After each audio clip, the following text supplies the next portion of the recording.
Well, good morning, everyone. Thank you for coming today. I'm State Representative Dan Ugasti, 65th District, representing parts of Kane and DuPage County. This is Representative Joe Sosnowski from the 69th District. Here to talk to you today about two things that actually intertwine, education and the budget. And we'll explain how they intertwine and why we believe we need to do something about both. Actually, we will address where we're probably going wrong in education and how in changing that we can help save money for the budget. In 2017, 2018, we started a program that I would call experimental in some sense, in that we started evidence-based funding here in Illinois. And while certainly warranted because we needed to even out spending in education in the state of Illinois, it was experimental in the fact that we were told always that the whole problem with education in Illinois is it needed more money. And if we just provide more money, we'd get better results. Well, this has been going on for 8 years now, and the results are in. We're not improving. It hasn't gotten any better. In fact, we have states still spending less than us that are starting to improve we haven't improved, and they're improving at a pretty good clip. So we need to start rethinking this and taking a look at it. Ever since 2017, 2018, we've been throwing about $350 million at this formula and giving the money to school districts, again, hoping to provide better results, produce better outcomes, all but 1 year in 2021. And we continue to spend more money for declining results. All in, it's almost $8.5 billion. And that's despite declining enrollment. So there's no way to sugarcoat this, no way to look at it and say, well, we just haven't done enough yet. It's just been a flop. EBF was sold as a way to close the funding gaps between the wealthiest and the poorest school districts. And we need to make certain the poorest school districts have enough money in order to fund their education. But it was supposed to provide better outcomes for all, improve education, and be a saving grace for Illinois. And unfortunately, it's proven anything but. School districts now have more money than ever, but student outcomes are not matching that investment. EBF lets education officials focus on a target of spending rather than educational achievement. And since test scores are not improving and they're dropping, and let's not look at this on a year-to-year basis and say, well, this year it improved, that year it improved a little bit. I mean, holistically, from the start until where we are right now, it's clear this needs to end. Money's not our problem, and that's been clear for a while because we've been able to track it for a while. But what do we keep doing in Illinois? We just keep throwing more money at it. We keep having people come down here and tell us even more money would be a help. Chicago wanted another $1 billion a year ago for their schools. We've never done anything to this formula. We never adjusted the hold harmless in it. You remember that's the part where we said everyone gets to start with so much money in 2017 based upon how many people are in their schools. We never adjusted that. Chicago's down nearly 72,000 people, students, since that time, and we've never adjusted this for that. Never insisted on programming educational changes. We just keep thinking more money. And this needs to end. And if it does end, there's $350 million more for a budget. Now, may we need to take a little bit of that and do something to help improve educational outcomes? I think we probably will. And will people cry? Well, the state has its primary obligation in the Constitution, or it has its obligation in the Constitution. It says we're to be the primary funder of education. Well, we can still do that. And I refer you to my bill, HB 9, which would provide extra money every year to our schools and yet provide property tax relief for taxpayers here in Illinois, up to $82 billion over 20 years. This is a no-brainer. We should be doing it. It's a win-win scenario for all. So what are we supposed to do about improving education? Well, the answer is certainly not to lower our standards. There's been some discussion around that. We need to put an end to that right now.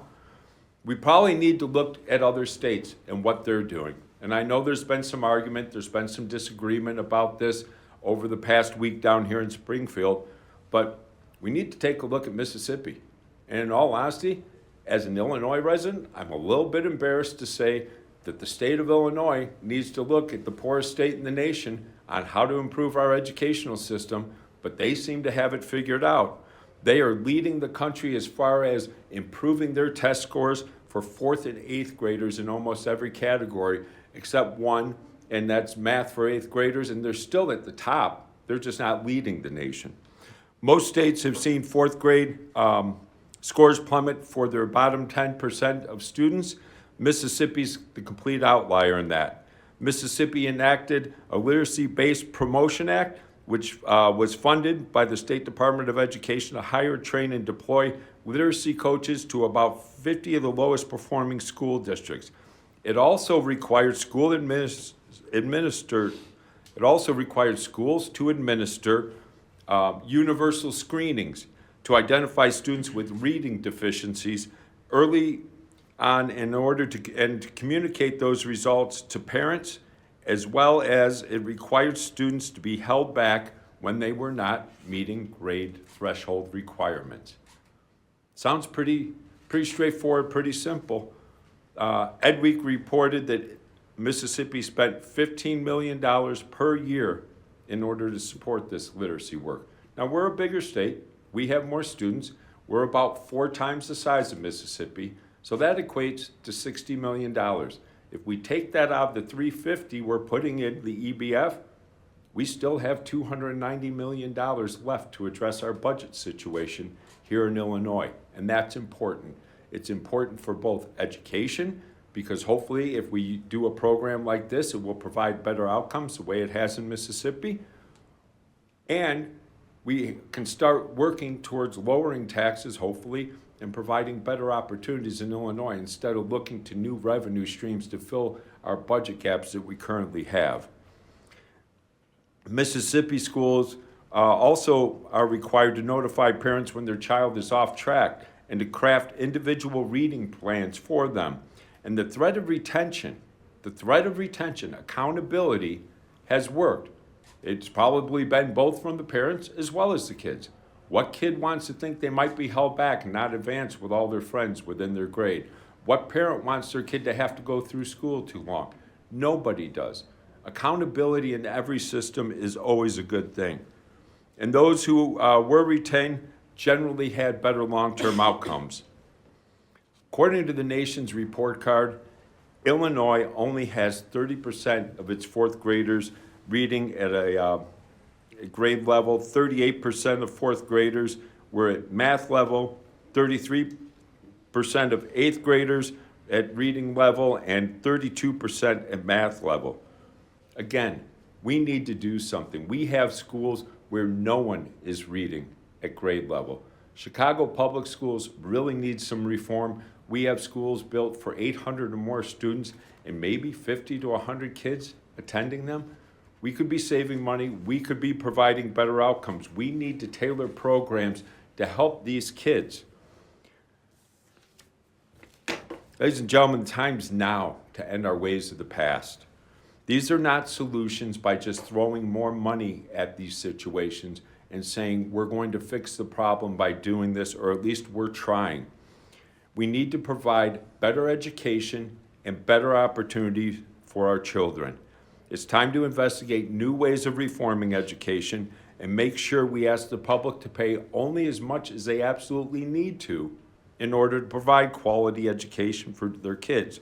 If we do this, we're going to take the first steps in providing our children, with the tools they need to succeed in life, as well as provide them with more opportunity in Illinois as companies and businesses grow and come here more often, because we will lower our tax base, or our taxes, and increase our tax base and allow them to raise their families in Illinois as well.